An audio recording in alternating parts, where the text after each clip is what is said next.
So welcome today to our webinar on building connections. It's basically focused on how to build quality relationships. And I created this class as something that would be useful both at work and at home. And it's based in the research on relationships. So it'll be a fun conversation, not just on theory, but also on practical ways in which you can help build the quality of your relationships. So let's get started.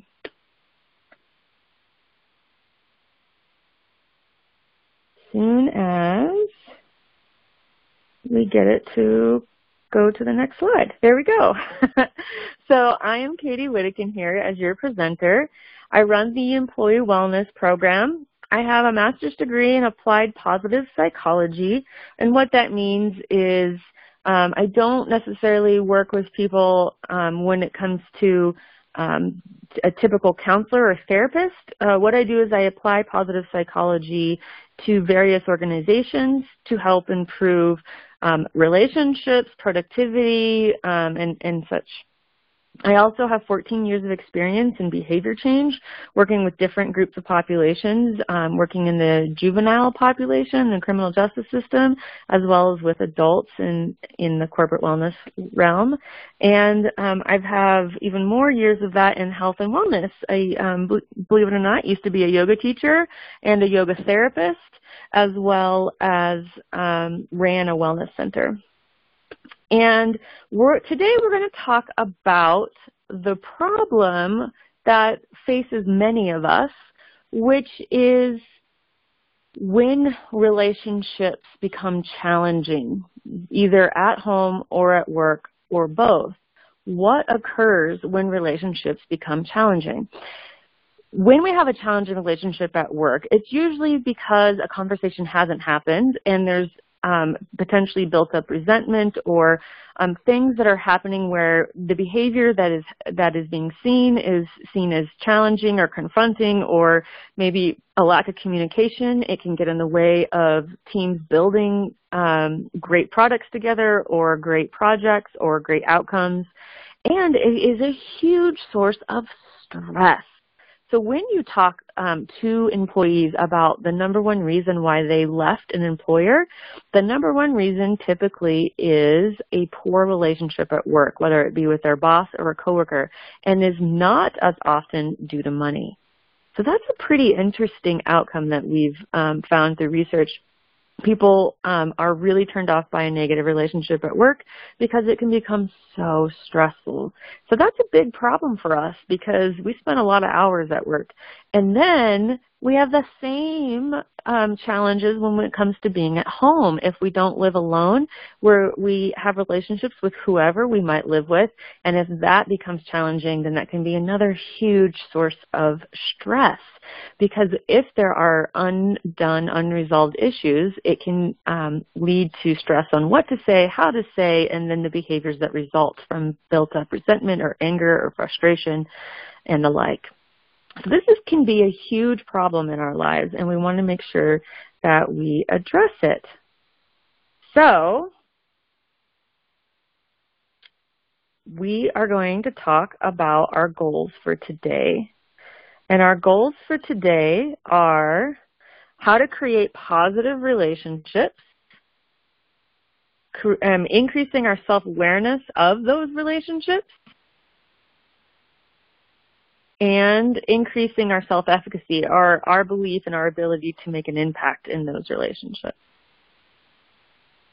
And our tools for today, our skill sets we're going to be learning about is something called psychological safety, what it is and how to create it, positive active responding, what that is, why it's important, and how to do it, and a growth mindset, what that is and how to cultivate it. So to get started today, we want to talk a little bit about why quality connections or quality relationships really matter. There's a picture here of a janitor in a hospital being hugged by a family member of a patient. And I love to put this picture up here as a reminder that it doesn't have to be a formal relationship for there to be an opportunity to create a quality connection. Quality connections can be done in sometimes very small gestures that can have a profound impact. So, for example, emotional safety is something that has to be present for a quality connection to occur. And in a hospital setting, oftentimes there are a lot of emotions around because they are dealing with a lot of challenges with health and family members and fear and things of that nature. So this particular story that I heard about was a janitor who would go in and grab snacks from the vending machines and bring it into families and, while he was cleaning their rooms to just do something nice and kind for them, recognizing how stressful it was for them. And sometimes it was those small gestures that made a big impact. And this is just one way to create some emotional safety.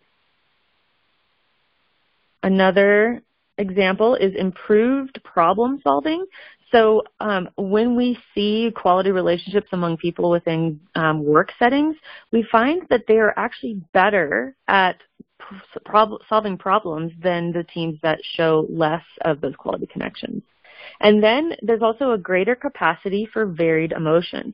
We're human beings. We're not always happy. That's just the fact of being a human, right?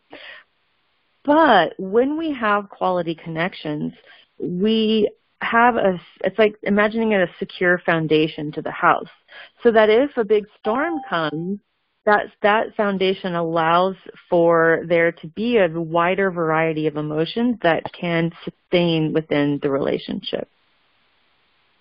And then the most surprising information that came from the research about quality relationships that I thought was really worth sharing is that your mortality risk lowers when you have quality social relationships.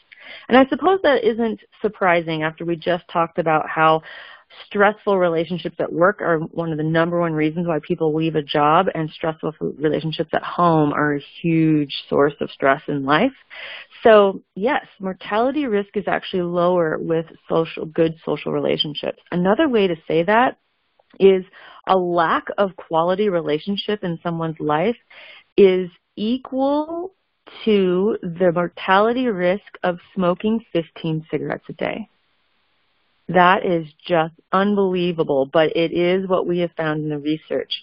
So that could just be one good quality relationship is all we need as a human being to lower that mortality risk. So that's why it matters. That's why we're talking about this today, because it's a huge form of stress when we don't have a quality relationship, and when we do, it adds a lot of problem solving and good things to our lives. So what is psychological safety? We talked about the few tools we're going to talk about today, and one of those is psychological safety. And psychological safety is basically a shared feeling among a group of people where they feel it's safe to express themselves and be vulnerable. That is basically psychological safety. And when we have that shared sense that team members can take interpersonal risk, then we have that capacity for more problem solving. And this is what creates trust and belonging among people. And the interesting thing about trust and belonging is that when we have a shared sense that things are okay to be yourself, that automatically creates a sense of belonging. But trust is an interesting one because trust is often built slowly over small gestures over time and can be diminished quickly in one gesture. So there's actually a very famous speaker on emotions in the workplace, and her name is Brené Brown. If you've never heard of her, you might want to check out her YouTube videos. And she talks a lot about trust as being a jar of marbles. And every time someone does something that shows consistency, shows that they care about you, shows kindness, they add a little jar to the marble, or a marble to the jar, until they have a full jar of marbles. But one fail swoop of not following through on what they said, doing something different than what they said they were going to do, lying to you, can just empty the jar. So this is important because as we want to create psychological safety, it's not like once you just create it amongst a team, you never have to try to do it again. It's something that can continually be done because there are things that can continually disrupt that jar of marbles as well. So what Google found, Google spent a lot of money trying to figure out what created the most productive teams. They said they wanted to find out what the real keys to this was, and they found that psychological safety was the #1 thing that dictated a great performing team. They tried everything. They wondered if it was because they were friends or not before they joined the team, whether or not they were of the same ethnicities or the same backgrounds or the same ages.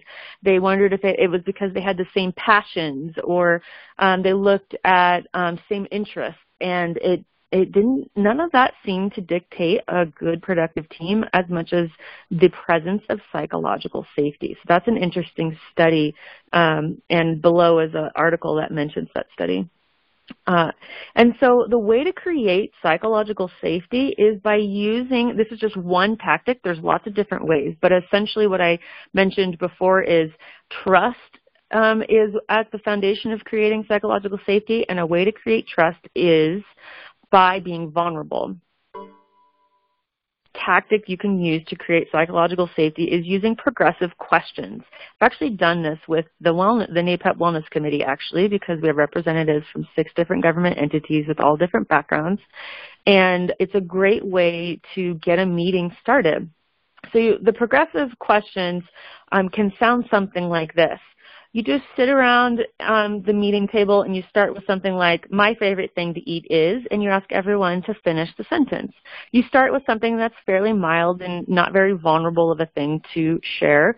My favorite thing happens to be eating sushi. So if you have access to the chat box, feel free to type in the chat box what your favorite thing to eat is. I would love to hear it. And then the questions get progressively more vulnerable. The next question is, I'm happiest when. And this is a great opportunity for people to fill in the blank with whatever they care about most. This lets you in a little bit on who this person is that you're meeting with. I have found that you can end up working with someone for 5-6 years and not know almost anything about them. So it's great to try this with your groups. Thanks, Jessica, letting us know that your favorite thing to eat is pizza. Fantastic. Mine is sushi, so now we know something more about each other. For example, George is on the phone here today, and George and I have worked together for years in various capacities when it comes to wellness, not closely, but and I don't know what George's favorite thing to eat is. So that's an example of how you can know someone for a long time, but not know much about them when we work with them, and therefore not feel a high sense of psychological safety in working with them. And then it gets progressively more vulnerable with those questions. Here's an example. When I'm new to a group, I tend to. This one's a really good one. When I did this with my teams, they end up sharing something like, when I'm new to a group, I tend to be very quiet and reserved. Well, that helps me a lot, especially as the leader of the group, to know not to call them out or put them on the spot when we're in the middle of trying to discuss something, and to know how to get equal and fair participation in something so that they don't just become a wallflower, right? So this was a great question to ask. And then the next one is one I do in my workshops that really gets down to what's going on with that person. This one, that nagging voice inside my head causes me suffering by saying. And typically I hear a lot of the same stuff when we're in a group. That nagging voice inside my head causes me suffering by saying, I'm not doing a good enough job. That's a really common one. That nagging voice says something like, I'm not a good enough mom, I'm not a good enough husband, those kinds of things. And what is really great about this is not only do we open the door for a little bit of vulnerability within a team so that they know they can trust each other and then problem solve together and then get a great project done, but also it helps them realize they're not the only one in the room. Oftentimes when I've done this, especially with larger groups, 20, 30 people, they realize, and I say, hey, do you guys realize that most of us have kind of the same thinking patterns, and you don't have to feel alone in wondering if you're doing a good enough job, or you don't have to feel alone in X, Y, and Z. And that really helps build a sense of safety, trust, and belonging.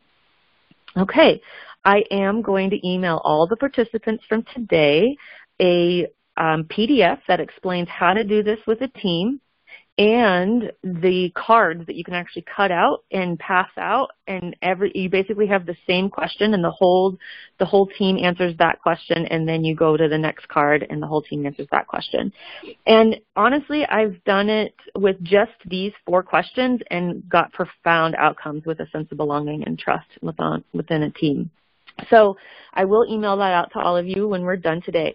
But I also want to mention that this is something that can be done not just at work, but at home. You might not formally, pull out the cards, but at dinner with roommates or friends or family or kids, this is a great way to strike conversation over dinner and build a sense of trust and belonging, and get to know each other a little bit.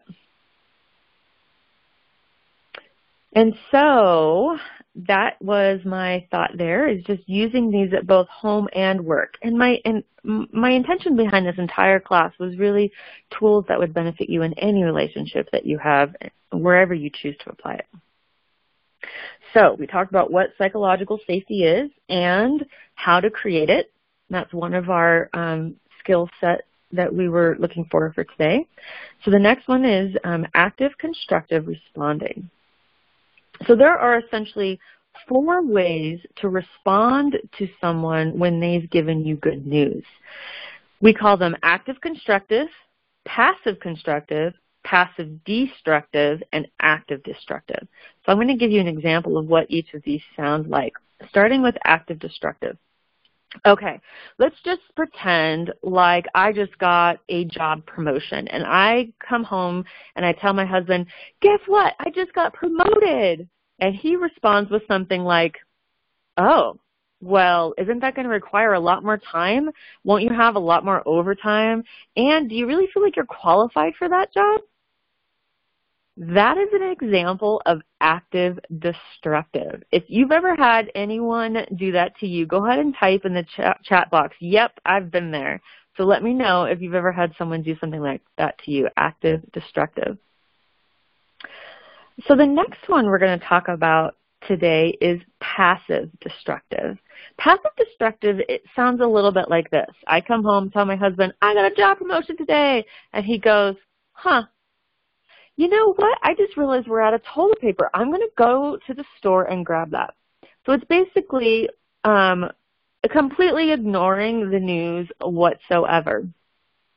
Another so it's not actively destructive, but it's basically just ignoring this good news I've shared, right?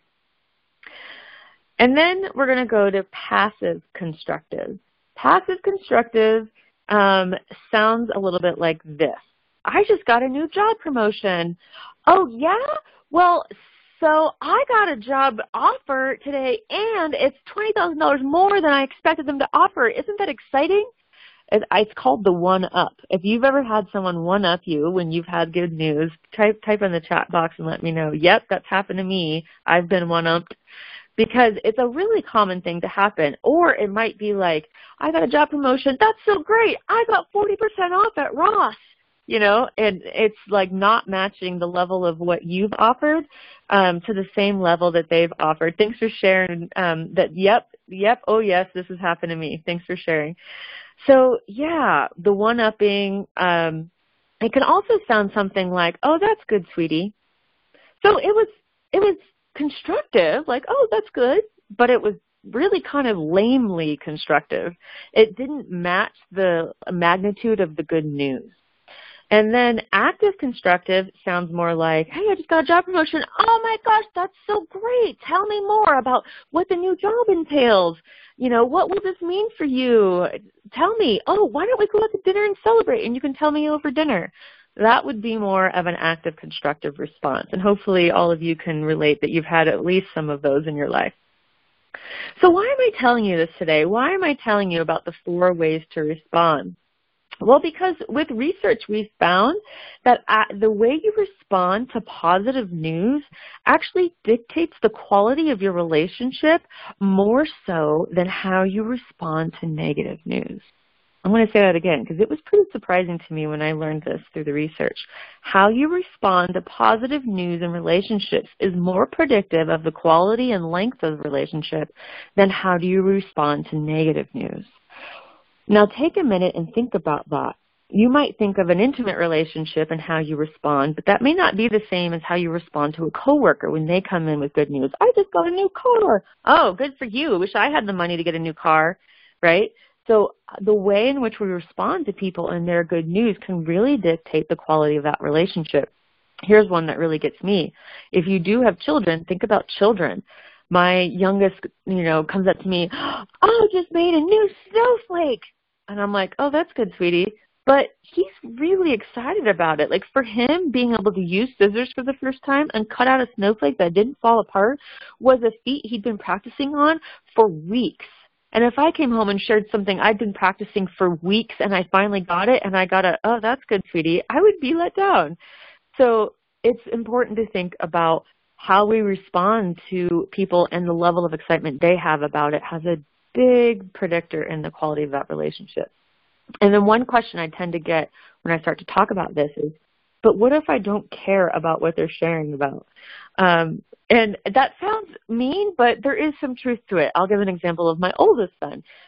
He comes home and he's like, I just got a new Dungeons and Dragons card game or game thing, and I'm so excited, and it's going to be awesome. And I'm like, oh, cool. Like I've never played it. I don't get it. I've tried to play it, and it seems kind of cool, but I'm not really into it. In the middle of making dinner, I'm thinking of all these other things. And if I'm not super excited about it and I don't respond with some excitement, that could diminish our relationship. So the one thing I say to people is, regardless if you're excited, this is an example I get from sometimes intimate couples, like a male and female intimate couple, where the wife comes home and says, I just got these great pair of high heels, and they were 40% off, and I'm so excited, and he doesn't care about high heels. The one thing I say is, well, but your wife cares, and you care about your wife, and therefore you care. Just like my son cares about Dungeons and Dragons, so therefore I care about him, and therefore I care about what he's saying. And when you allow them to feel as though you do care about what they're sharing, that is what builds trust and belonging as well. So the way to create active constructive response is to ask engaging questions about what they're sharing. Cool. Tell me more. What do these new cards for Dungeons and Dragons do? What does this mean for you? Are you going to be more likely to win? Right? Showing your interest and then helping them savor that good moment. If you become someone they can always go to with good news and that will help them savor it, then you're going to be someone they always want to call when something's going well, and that's a good thing. Okay, so we talked about psychological safety, what it is and how to build it. And we talked about active constructive responding, what that is and how to do it. I will give you also an email handout that just reminds you of what these different ways of responding are so that you can practice these at home. You can even experiment with role playing with a close friend just to get a feel for it and get some practice if it's not necessarily your nature to do so. I feel like I'm hearing a little bit of feedback, so if you're not on mute, if you could mute your line and click *6. If you click *6, that's how you can mute your line. Okay, great. No more feedback. Thank you. So the next thing we're going to talk about is growth mindset. So essentially there's 2 different forms of mindset that I'm referring to within this topic, and it's fixed or a growth mindset. So a fixed mindset is something that's more viewing the world as either you are or you aren't, more of a black or white type of thinking. For an example, my oldest son comes home and he says, I got a D on my math test. I suck at math. That's a growth mindset or a fixed mindset in that he thinks because he got one bad grade, that means he's terrible at math. A growth mindset would look at that as, oh, I got a D in my math test. There's opportunity for me to grow here and learn. Apparently, I can learn more in this particular form of math. It doesn't mean I'm terrible at all forms of math. In fact, I'm quite good at geometry, just not trigonometry, right? So this is the difference between fixed or growth mindset. And the reason why that matters is when it comes to relationships, and particularly challenging ones that we might have, if we have a mixed mindset, oh, she just doesn't like me, then that doesn't create the opportunity for us to create change in that relationship. And so when we approach a relationship with a growth mindset, what can I learn from this? There's a challenge here. How can I learn from this, and how can I, communicate in a way that would be more effective in this relationship? Then that creates opportunities, right?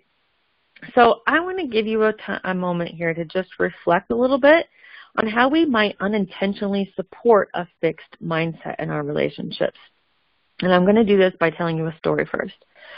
So my oldest son, he has always been pretty quick intellectually.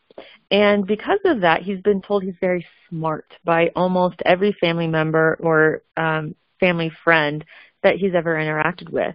All the time he's told, oh, you're so smart. Well, that's a compliment that's intended to be very nice.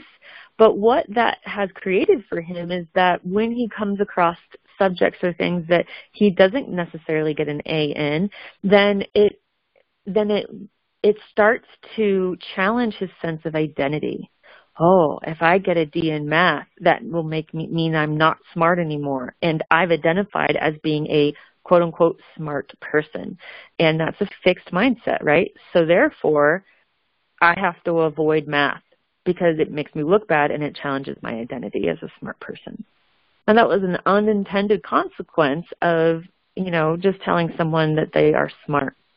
So there was actually a research study done where they took two groups of kids, and one of them, they told them they were smart, and then they gave them a math test.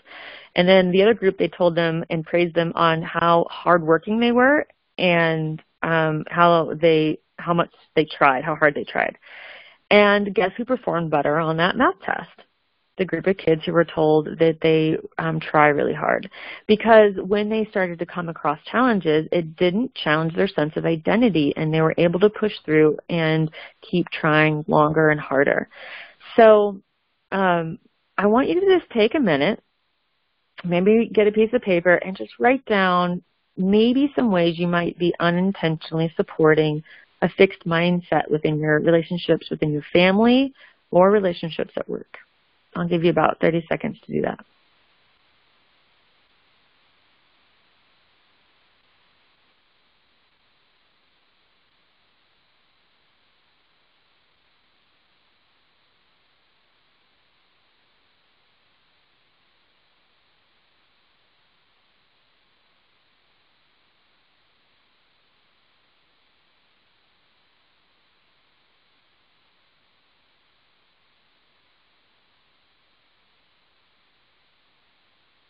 Okay, so hopefully you were able to take some time and build some self-awareness about the mindsets that you might have within yourself, or the mindsets that people might have within the relationships of people you have, and be thinking about how you can help support a growth mindset, and how you can take a growth mindset when you have a challenge in a relationship. Okay. So how do we cultivate a growth mindset? It's really taking time to do the reframing. In other words, we're looking at labeling things as refinement versus failure. For example, how many of you, and you can type in the chat box, yes, if this is you, how many of you have decided you're going to exercise more and then buy a gym membership and then don't go? So let me know if you've ever done that. Type yes in the chat box. And oftentimes what can happen is if you've done that a few times, then you start to think that you just can't be someone who works out. After so many failures of attempts of trying to work out again, I just can't do it. That's that fixed mindset. But another approach can be looking at it and going, well, that didn't work. What do I need to change and alter to make this more successful? Is it that I hate going to the gym? Okay, well then maybe what kind of physical activities can I do that aren't in a gym setting? Is it that I ran out of money? Okay, what kind of activities can I do that don't cost anything? That kind of thinking. So it's the growth mindset that allows us to problem solve and figure out what will work for us. So it's this idea of reframing it as an opportunity to refine what we're doing versus failure. And this exists within relationships as well. How can I refine my communication with this person versus thinking that our relationship is just a failure? And that means deciding to put in effort, deciding to not let it go and put in the effort so that you can reap the benefits of a quality relationship. And then the main question to ask yourself when trying to cultivate a growth mindset is, what can we learn from this? It's an opportunity to help other people cultivate a growth mindset, especially as a leader or a boss or a team member. And when a mistake is found, is okay, well, what can we learn from this? Or even as a parent, you know, when your kid does something and breaks something, instead of being like, well, you broke that, what are you going to do to fix it? It can be like, oh, well, what can we learn from this? And that can start to cultivate this mindset that can be developed in those around us. So we talked about the 3 skill sets to help build quality connections. We talked about how to build psychological safety. We talked about how to respond with active, constructive response and and why we should do that. And then we talked about how to cultivate a growth mindset.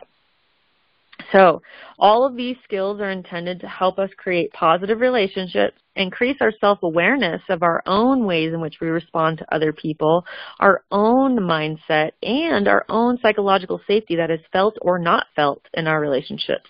So I really encourage you, before you try to make any changes, is just spend a couple days and just assess where you're at. Where am I at with my psychological safety within the relationships in my home or at work? Where am I at with my mindset in these relationships? And where am I at with how I respond to people when they give good news? Then I invite you to use some of these tools that we went over today to build your own self-efficacy and being able to make an impact. You will be amazed that just using some of these tools a couple of times can make a profound impact in the quality of the relationship, because that trust and belonging is immediately felt by the other person. So I just want to say thank you so much for being here today and listening to this class. And if you have any questions, feel free to email me, which is on the screen now, or call the Wellness Office. And I will be sending out those PDFs to all of you so that you can look back at those materials and explore with these tools. I got a question in the chat box. Is there an assessment test that you can use to gear towards what needs to be worked on? Well, there are some assessments of the quality of a relationship, but I will honestly say when it comes to, I will try to share what I can find to answer your question, because yes, there are some assessments on the quality of relationship, but I want to empower you in thinking about how much trust and belonging you feel, and how much you feel, noticing how you feel in those relationships first, and it's likely to be mirrored by the other person. So whatever you're feeling as far as trust and belonging is likely to be matched, because it's hard for someone else in a relationship to feel trust and belonging if the other person isn't feeling it as well. But I will look through some assessments and share those with you as web links. So thanks for asking. If there are any other questions, feel free to click *6, and you can ask out loud as well. I just got another question. Are you planning to send out the slides, or can we download them somewhere? The whole presentation is being recorded and will be uploaded to the wellness website that you can refer to later as well. So the slides will be up there. I'm going to end the recording for now, and thank you for coming.